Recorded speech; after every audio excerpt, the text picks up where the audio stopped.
Welcome to Comfort Habit number 2. I'm going to attempt to make this video for the 7th time. And I'm pretty sure something's going to go wrong. So I'm going to do my best to keep going. But before I do this very sad video, I want to talk to you ladies for a minute. And I want to talk to y'all about y'all choices. Because I don't want to be a victim blamer. But I do want to slap you in the face with the truth. And that's what I'm going to do. You women in this world, and I mean all of you women, I don't care if this offends you, I don't care if it hurts your feelings, but I do care that it is 99.9 the truth. Alright? Because this is how this shit happens. I don't know, I have some cousins that was murdered by bad men choices. I had some friends that was murdered by bad men choices. And why do I say that? Is because men, eventually we get over it, some of us. And then you have those men that will kill their girlfriends. Henceforth, that's what this story is about to be about. Again, I don't know how old this thing is because my phone updated and this thing should be at least a year old, maybe not, I don't know. Maybe 8 months, I don't know.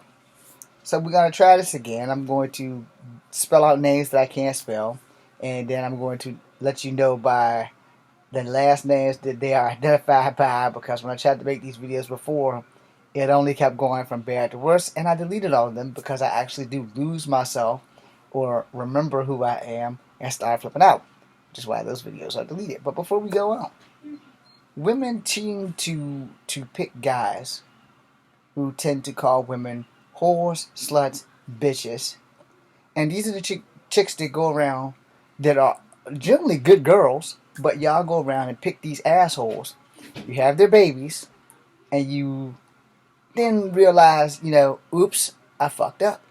I shouldn't have married the good guy down the street who treated me like a lady, but no, I wanted to be just like every other woman, and decided I'm gonna marry this asshole who calls me a bitch, a whore, a slut, beats my ass, accuses me of cheating, knowing damn well that I'm not, but these are what we like as women.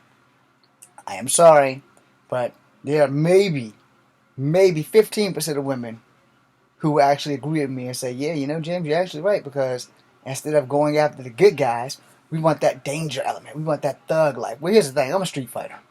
I don't treat women like that because I wasn't raised to treat women like that.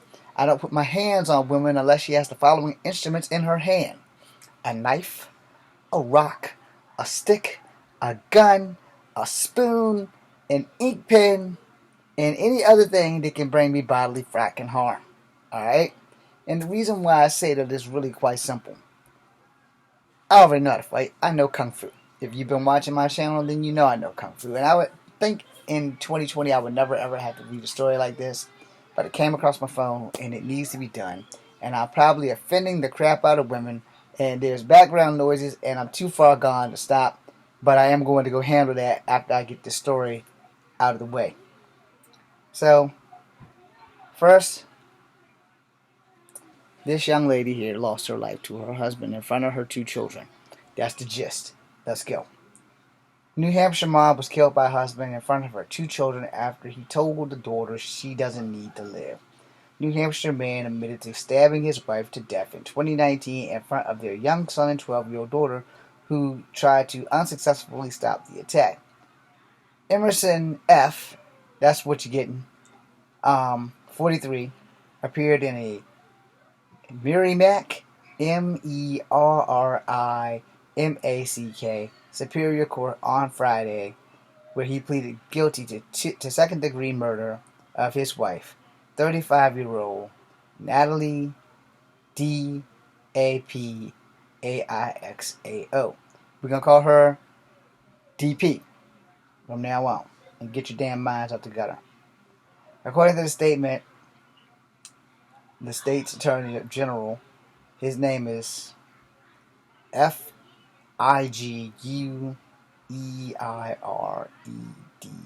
faces 40. God damn it, that's the husband. I'm sorry. The husband faces 45 years. He will be known as F from now on.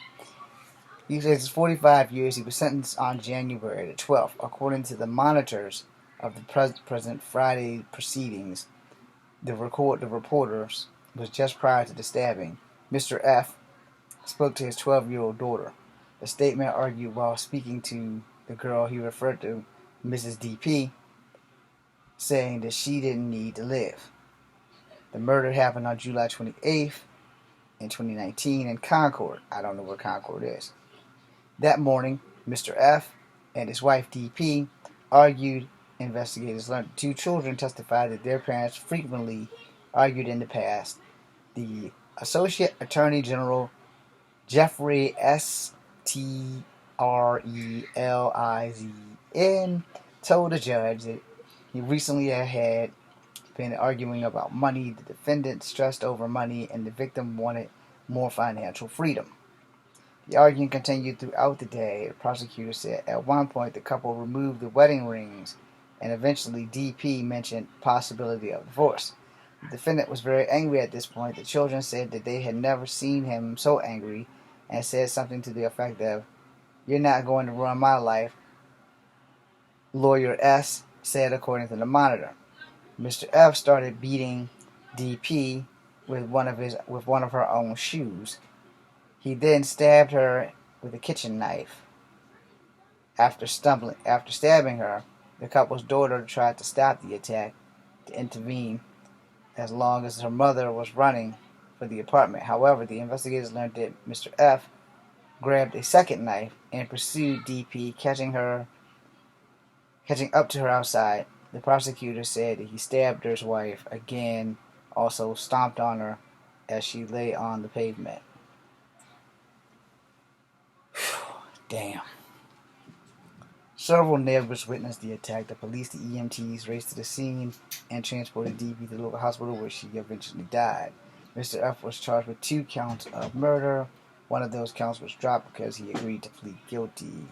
I'm going to the original source. The original source is People. And that really, really, really sucked ass.